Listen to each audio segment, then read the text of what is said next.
یک روز میگد پیغمبر خدا در مسجد، تمام مردم در اطرافش جمع بودند و رسول اکرم بالای منبر برآمدگی بود و مردم از خدا و از پیغمبر خدا خبردار میکرد، از قیامت و از گور مردم میترسانید.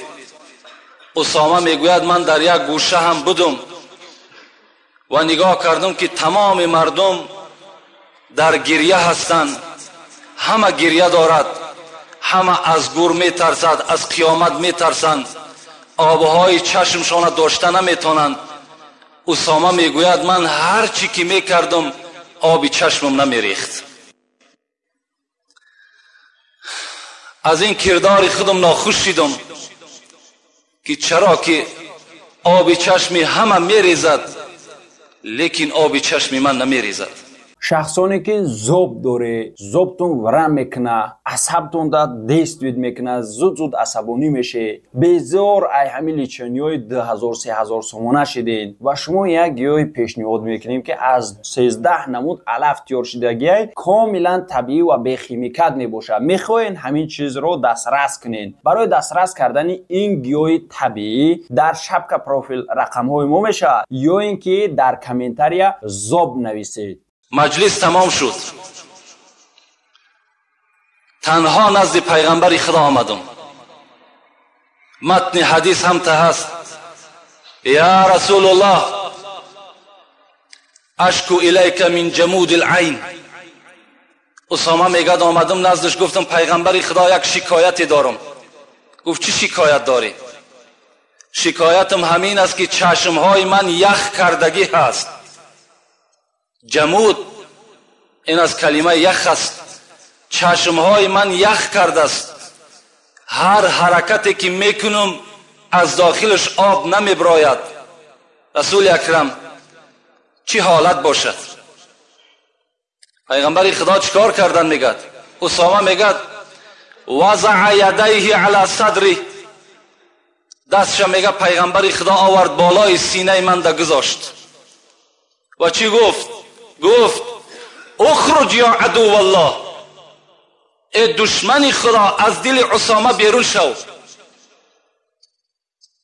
با مجرده که میگه این سخن از زبان پیغمبر برآمد، ای دشمن خدا از دل اسامه بیرون شو، ثم بکیتو، آبی چشم دیگر داشته نشد، آبی چشمم هم تریختن گرفت. میگه گفتم رسول اکرم این سبب در چی بود؟ در دل من چی بود که تو گفتی دشمن خدا از دل اسامه بیرون شو؟ چی بود در داخل دل من؟ رسول اکرم چی گفتن؟ اسامه گفتن جمود العین من قسوت قلبک، این چشمی که از تو یخ کرد آبش جاری نشد، این سببش این است که اسامه دل تو سیاه شده بود. این ابعد الناس من الله القلب القاسی، پیغمبر گفته است بدرستی این که دورترین مردم از خدا کی هست؟ همون شخصی است که دلش سیاه هست. اسامه حیرت دماندن، گفتن رسول اکرم من 5 وقت نماز با جماعت میخوانم، من خدا را میشناسم، این سیاهی از کجا پیدا شد؟ رسول الله گفتند قسوت قلبک من کثرت الذنوب، این سیاهی دل تو اسامه گفت از بسیاری گناه تو پیدا شد. تو گناه را بسیار کرده، تو نافرمانی خدا را شاید در پنهانی بسیار کرده باشی که این دل تو را سیاه کرده است. رسول اکرم میگوید این العبد اذا اذنب ذنبا كانت نکته سودا فی قلبه فاذا طاب سقل منها فاذا زاد زادت. این ابو هریره روایت میکنه حدیثه. چی گفت از پیغمبر؟ گفته است وقتی که اگر بنده مؤمن گناه میکند خداوند به منزله یک نوگ سوزن واری در بالای دل او یک نقطه میگذارد. وقتی که اگر بنده پشیمان شد از گناه سقل منها، خدا در حال اون نقطه را دور میکند. فاذا زاد لیکن ناترسانه با گناه را دوام داد، زادت، خدا نقطه سیاه را زیاد میکنه. یعنی دل از گناه بسیار سیاه میشود. در دوام پیغمبر خدا چی گفت؟ گفت میدان اسامه که گناه بسیار از چی پیدا میشود؟ با چی سبب بنده گناهگار میشود؟ با چی سبب؟ اسامه سوال کردن، گفت کثرت الذنوب من نسیان الموت. میدانی گفت اسامه بسیاری گناهی تو، گفت اسامه پیدایشش از این است که تو مرگ فراموش کردی، تو مردن فراموش کرده، تو از این به خاطر هستی که تو بالای پات حرکت داری، امروز تنی صحت داری، لکن در پیش مرگ منتظر توست. تو از مرگ فراموش کردی. حضرت گفتن رسول اکرم بهر چی من مرگ فراموش کردم؟ چرا این طور شد؟ رسول الله گفت که من طول الامل، زیرا که در دل تو آرزو بسیار است، تو نقشه های بسیار که در دل داری، آرزوهای بسیار که در دل داری، از این خاطر تو مرگ فراموش میکنی. در اصل آن آرزو امیدهایی که در دل ما و شماست که سال آینده فلان کار را انجام میتم، سال آیندهش فلان کار را انجام میتم، اینا آرزوهایی هستند که ما و شما فقط همون سال منتظر هستیم. آمدن مرگ از خاطر ما و شما دور میشود. در دوام رسول اکرم گفتند میدانی که آرزوی بسیار از چی پیدا می شود؟ اسامه گفتن نه یا پیغمبر، به علم خدا تو خداوند داناست، از چی آرزوی بسیار از چی پیدا می شود؟ رسول الله گفتن من حب دنیا، از محبت دنیا آرزوهای بسیار پیدا می شود. آدم دنیا را دوست بدارد، محبت در دلش بسیار می شود. محبت دنیا در دلت که غلبه کرد، آرزوهای بسیار در دل تو پیدا می شود. و رسول الله در آخر گفتن، اسامه گفتن از این روز اعتباراً دل تو که صاف شد، دل تو تازه شد، ولکن رأس کل خطیه حب دنیا، سری همه خطایی ها گفت اسامه بدان که دوست داشتن دنیا هست. کسی دنیا را دوست می دارد آخرت بد می بیند، کسی که دنیا را دوست می دارد مردن بد می بیند، قبر بد می بیند. این چی است؟ این نشانه او هست که این آدم محبتی بر دنیا دارد. فکر میکند که در دنیا من ابدی هستم، یک تصور نمیکند که رسول اکرم کجا شد، یک تصور نمیکند که بهترین بعد رسول اکرم ابوبکر صدیق کجا شد، عمر کجا شد، عثمان کجا شد. اینا را فکر نمیکند. مر موسی علیه السلام بالرجل و هو یبکی و رجع و هو یبکی. غزالی میگوید در کتابش که روز حضرت موسی بر کوچه گذر کرد. سبب محبت دنیا را ببین که چی مکافات بر آدمانی که به دنیا محبت دارند خدا چی مکافاتشون میتد.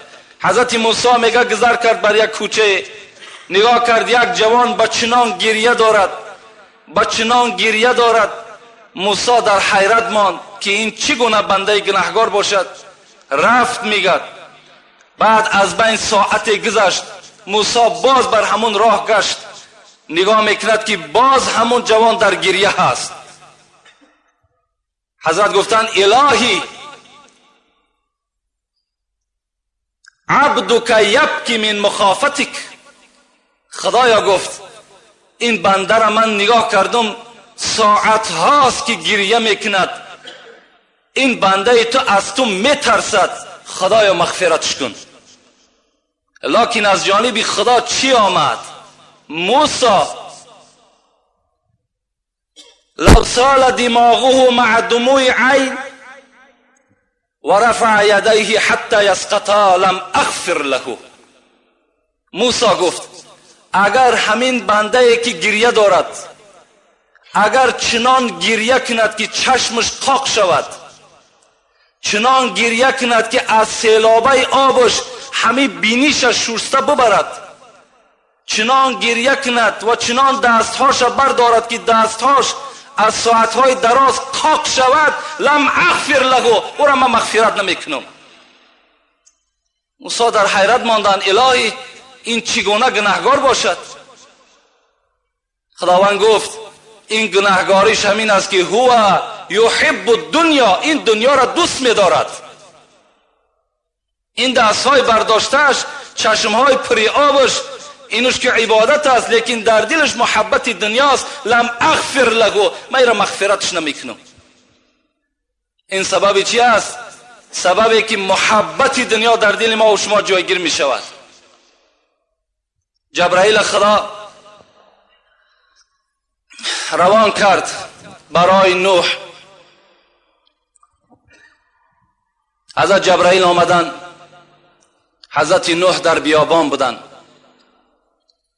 و قال نوح یا نبی الله یا اطول الانبیاء عمرا، ای نوح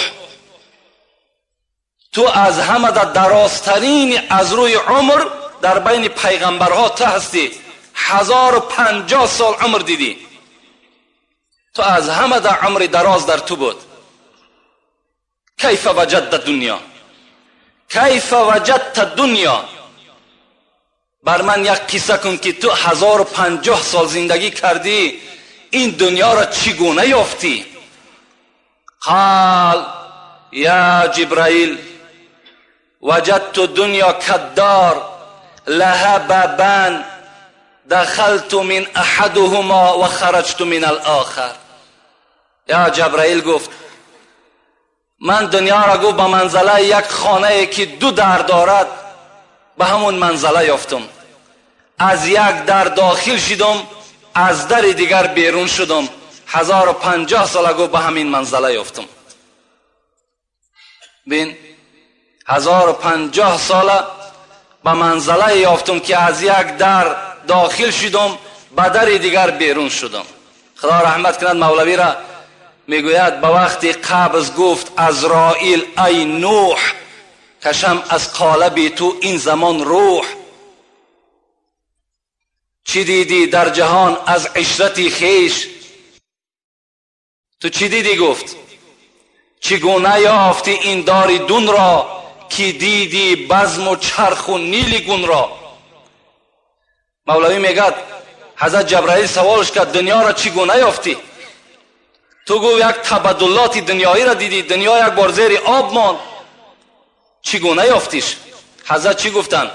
بگفتش یافتم چون قصر دودر، شدم داخل ز یک خارج ز دیگر.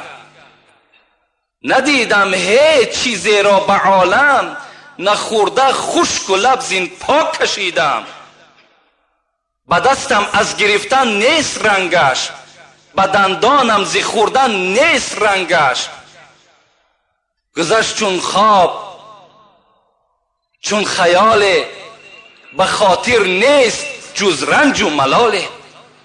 مثل یک خواب، مثل یک چشماقه که میزند نابود میشود، همتا میگه گذشت.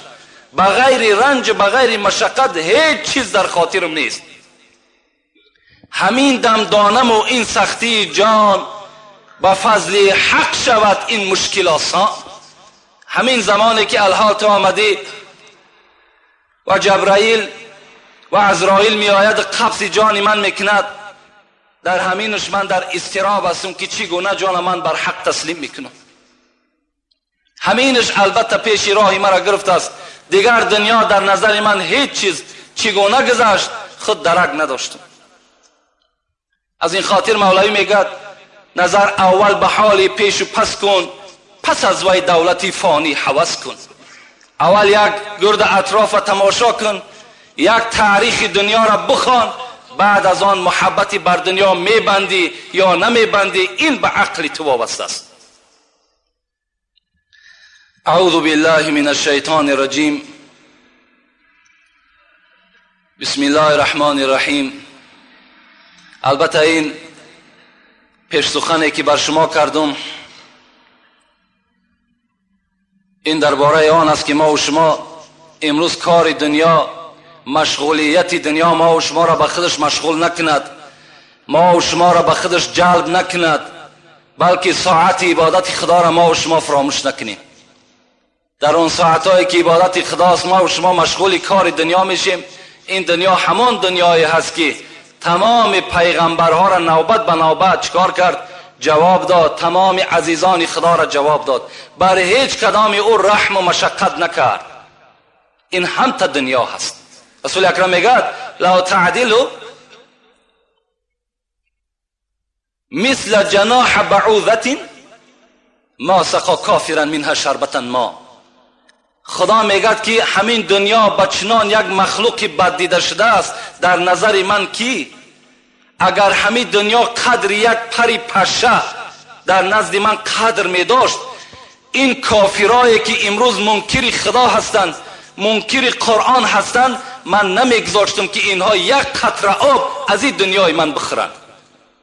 لیکن این دنیا در نزد من قدر ندارد، قیمت ندارد. برای همین هر کسی که هر کاری میکند کردن بگیرد، مگر از اونها من چیکار میکنم؟ جزای اعمالی که در دنیا گذرانیدن از اونها من طلب میکنم. به گورستان گذر، یک دم نظر بر اهل حسرت کن. سری حسرت پیچیدن در چاک گریبانی. به تاج و تخت و آب و رنگ این فانی چی مینازی که بعد از مدت اندک به خاک دهر یکسانی. گذر از آب و رنگ و دون بنای خانه دین کن. جهان ناید بکار اما بکار آید مسلمانی. این جهان بکارت نمیاد بلکه بکارت چی میآید؟ این توشه و این مهنتی که تو بحر اسلامت کرده است، اینها البته بر تو دستگیر میشوند. موعظه ای که الحال بر شما آماده کردیم این درباره مرگ است. ما و شما باید بدانیم که مرگ اولا چی هست و چگونه به سر بنده مؤمن حمله ها دارد. میخوام این آغاز موضوع را از یک غزل از مسکین شاهانی هست بر شما افتتاح کنم. بسم الله الرحمن الرحیم.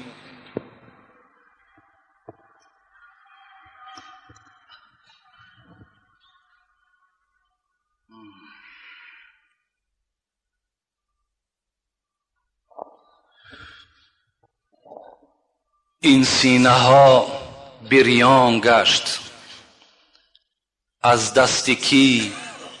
از دست مرگ. این سینه ها بریان گشت از دست کی؟ از دست مرگ. این دیده ها گریان گشت از دست کی؟ از دست مرگ.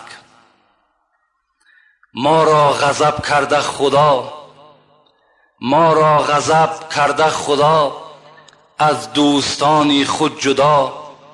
هستیم غریب و بینوا از دست کی؟ از دست مرگ. در دشت ها آواره ام، در دشت ها آواره ام،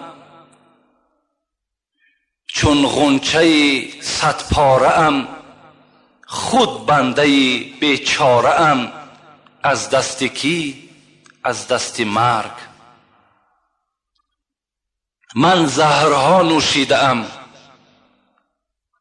من زهرها نوشیده ام، چشم از همه پوشیده ام، زهراب غم نوشیده ام از دست کی؟ از دست مرگ. گلگون قبا پوشیده ام، گلگون قبا پوشیده ام، سر در کفن پیچیده ام، دریا صفت جوشیده ام از دست کی؟ از دست مرگ. هر دم ز من فریادها، هر دم ز من فریادها، فردا بگویم دادها، من میروم از یادها از دست کی؟ از دست مرگ. مسکین سخن کوتاه کن، مسکین سخن کوتاه کن، برخیز و عزمی راه کن، یا شکوه بر الله کن. از دست کی؟ از دست مرگ. از دست کی؟ از دست مرگ. حضرت گفتن ای مسکین از جای خود بخیز و این نظم و غزل خود کوتاه کن، زیرا که شاید که بالای همین کتابت غزل باشه که همون مرگی که تو یادآوری داری بالای تو حمله کند. زیرا تو نمیدانی که مرگ در کدام ساعت بالای تو می آید.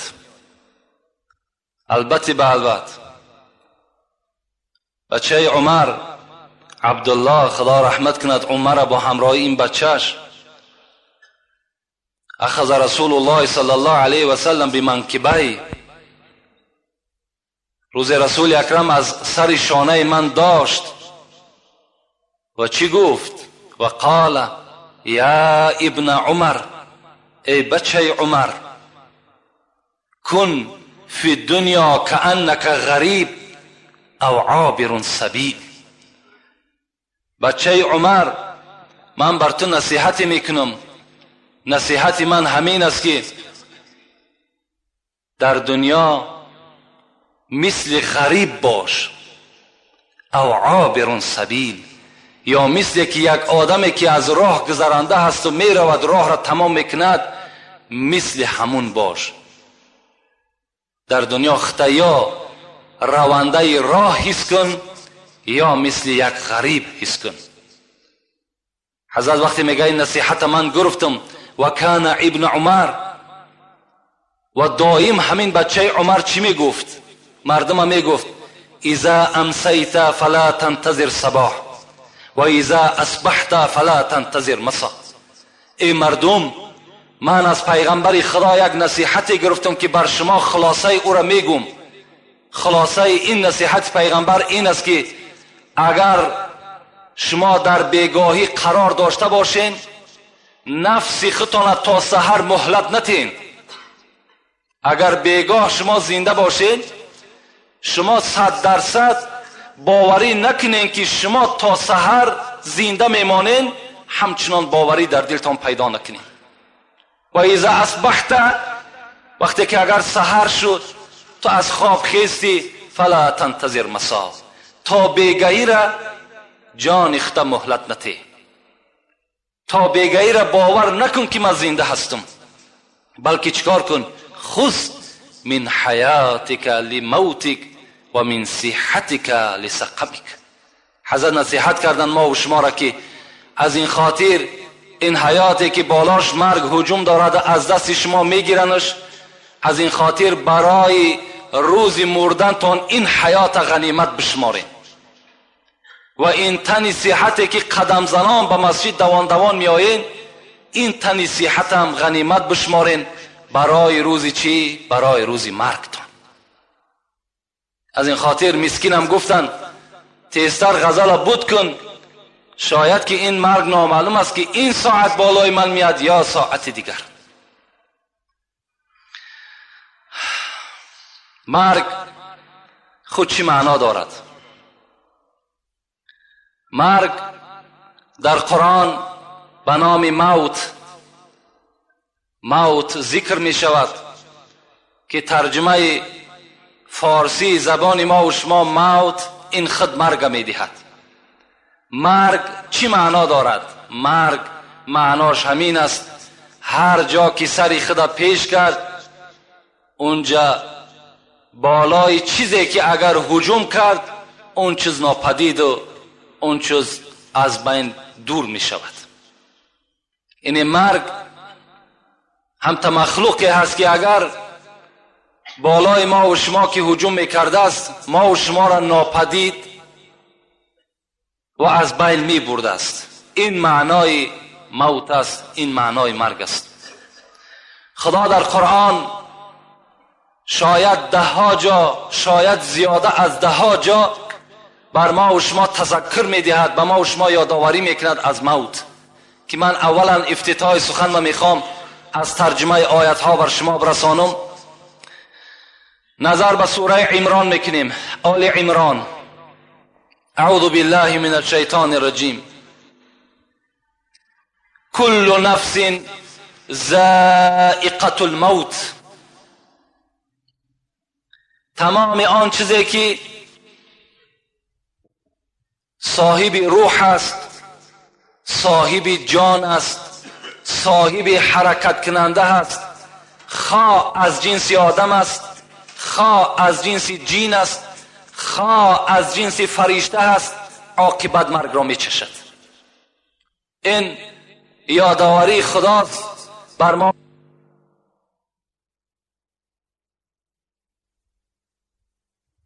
هر کی آمد به جهان اهل فنا خواهد بود و باقی است خدا خواهد بود.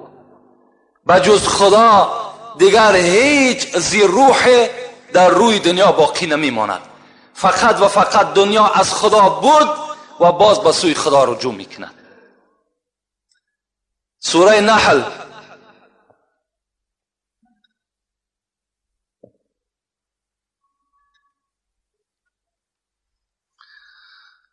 فإذا جاء أجلهم لا يستأخرون ساعة ولا يستقدمون. خدا در سوره نحل چی میگه؟ فإذا جاء أجلهم لا يستأخرون ساعة ولا يستقدمون. وقتی که اگر اجلهای شما، مرگ بالای شما که آمد، لا يستأخرون ساعة ولا يستقدمون، هیچ کس حق ندارد این مرگ که من فرستادم او را یک ساعت یا پیش پرتاید یا یک ساعت خفاش پرتاید. هیچ کس حق ندارد. اجل آمد، به ساعت و به دقیقه و به ثانیه خودش باید که بالای بنده یا بالای چیزی نباشد هجوم خودش البته بکند. هیچ کس حق ندارد این مرگ از بالای آن چیزی که من روان کردم از بالای او بگرداند. نه یک ساعت پیشش کرده میتواند، نه یک ساعت قفا. روزی که اجل در آید از پیش و پسد، روزی که اجل در آید از پیش و پسد، شک نیست که مهلت ندهد یک نفست. بین روزی که اجل در آید از پیش و پسد، شک نیست که مهلت ندهد یک نفست. یاری نرسد در آن دم از هیچ کست، برباد شود جمله هوای و هوست. در اون ساعتی که مرگ بالای ما و شما می آید، یاری نرسد در آن دم از هیچ کست. هیچ کس بر ما و شما یاری دادن نمیتونه. اگرچه تمام پروفسورهای دنیا، اگرچه تمام دکترهای روی دنیا در بالای کسلی نشسته باشند، مرگ البته بر آنها هجوم میکند و این دکتر و پروفسور هم تماشا میکند، از دستش هیچی نمی آید، یاری رسانده نمیتواند. امروز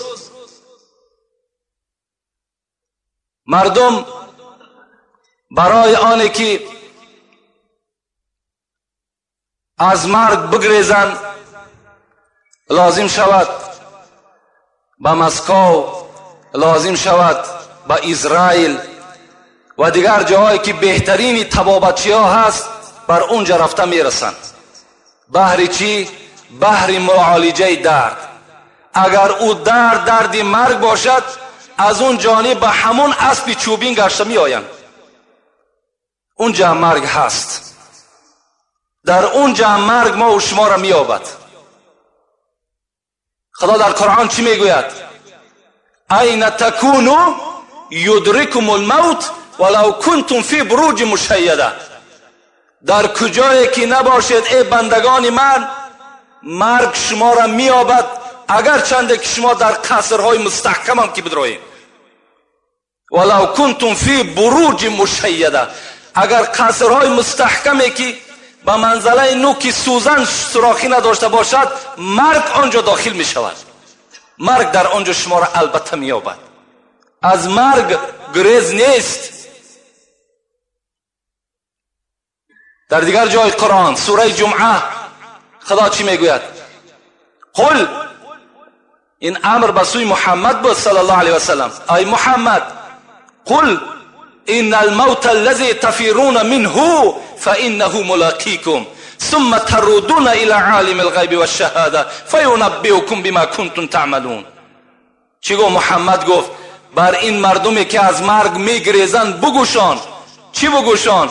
فانه ملاقیکم. شما از مرگ میگریزین، هر جا که گریختین مرگ از پیش روی شما میبراید.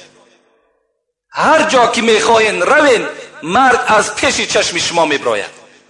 از مرگ گریخته نمیشود.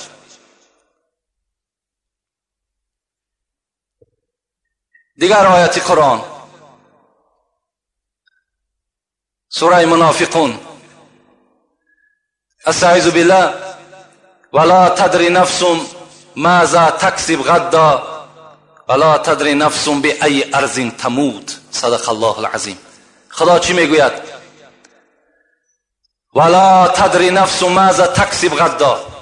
شما نمیدانید که فردا به سر شما چی آمدنی است. شما نمیدانید. ولا تدری نفس بأی ارض تموت.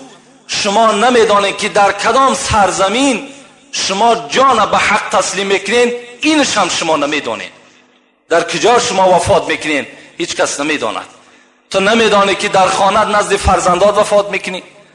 تو نمیدانی که در راه در سفر وفات میکنی. تو نمیدانی در یگان معرکه نان جان به حق تسلیم میکنی. تو نمیدانی که در راه یگان صدمه راه دچار میشه. این تو نمیدانی. این هیچ کس نمیداند. در راه حضرت سلیمان علیه السلام بود میگد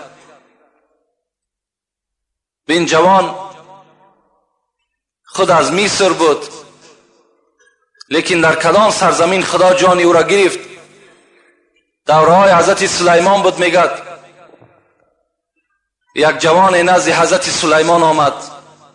گفت سلیمان گفت از تو یک خواهش دارم.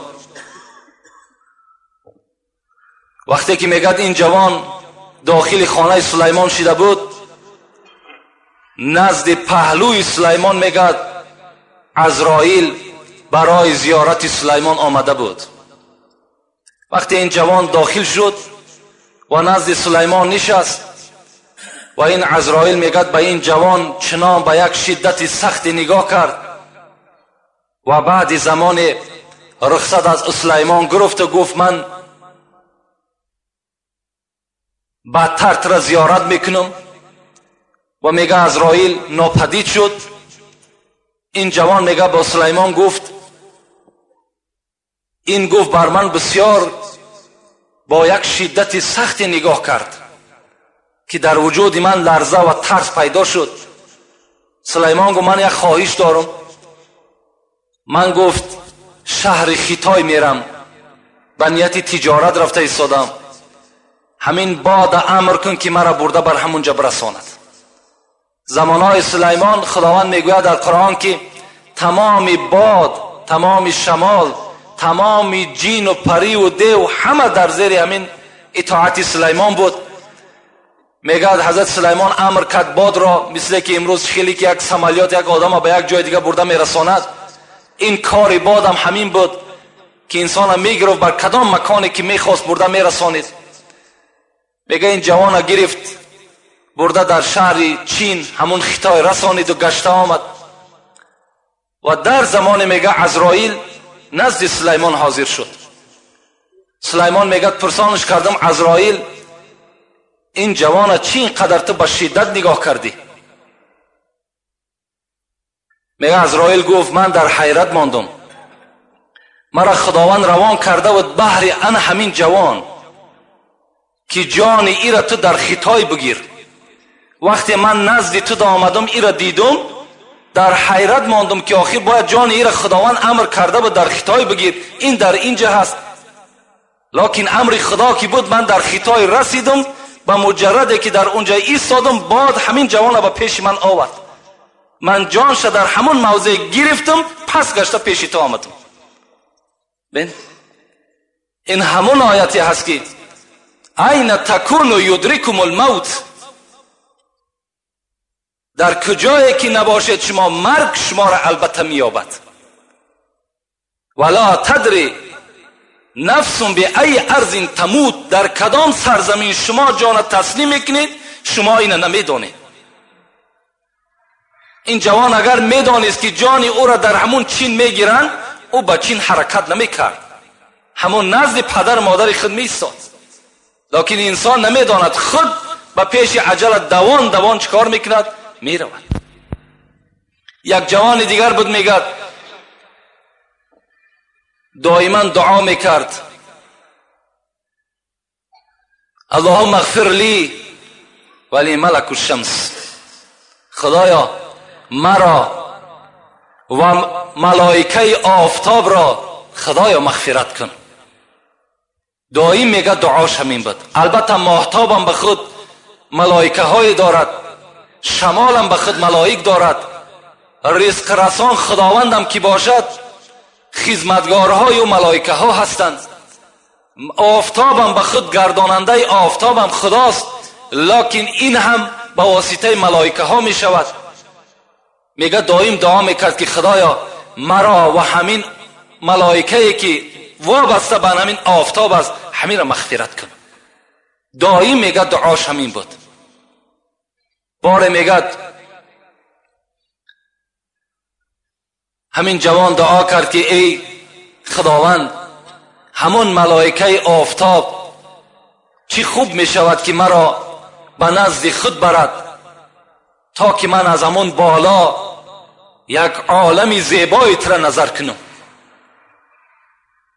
میگد این جوان ملائکه همون آفتاب امر کرد، فرمان داد خداوند که این جوان دائم در حق تو دعاگو هست و این مطلبش همین است، من بنده خدا هیچگاه ناامید نمی کنم، این جوان گو به نزد خودت بیار.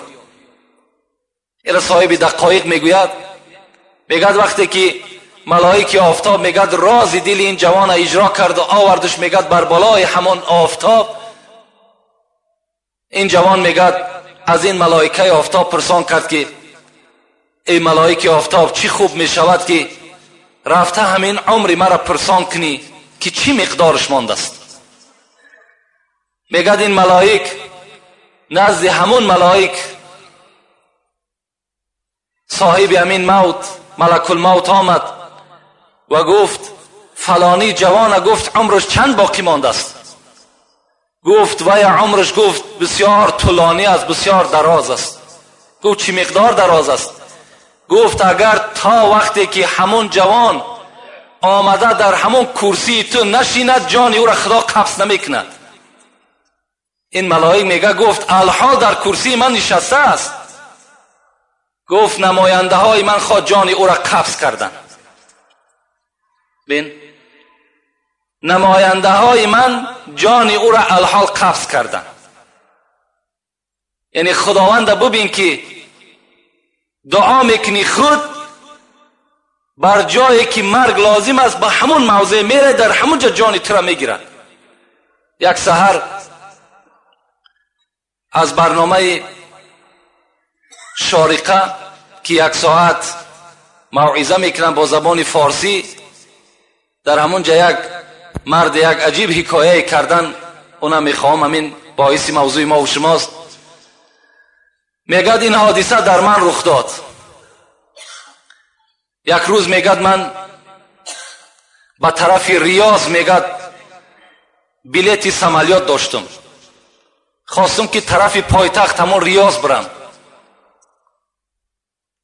در همین حالت میگد یک برادر قدردان داشتم نزد من آمد، گفت همین بلیتی که تو داری همین را بر بلیت من عوض کن، بلیت من 2 ساعت بعد است، من بسیار مشغولم، یک کار دارم که بی نهایت ضرور است، التماس همین را عوض کن.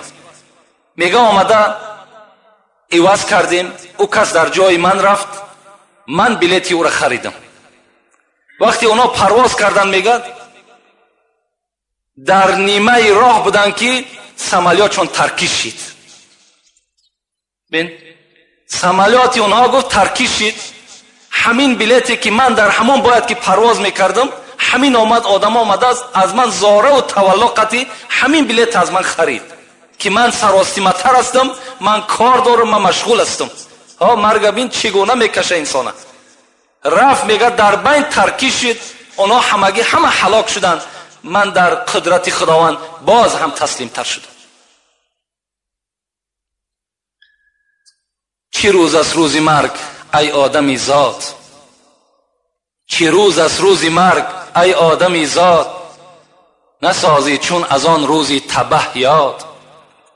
چرا در غصه آن غم نسوزی، که چشمی خود به سقف خانه دوزی.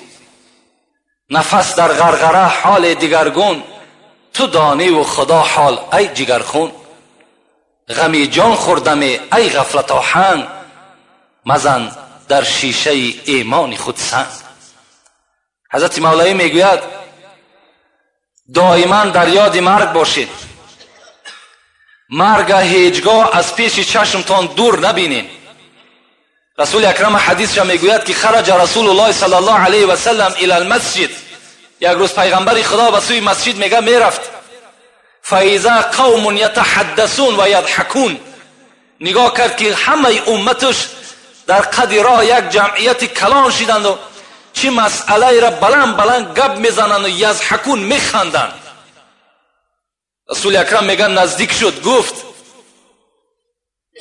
اذکروا الموت، گفت ای مردم، گفت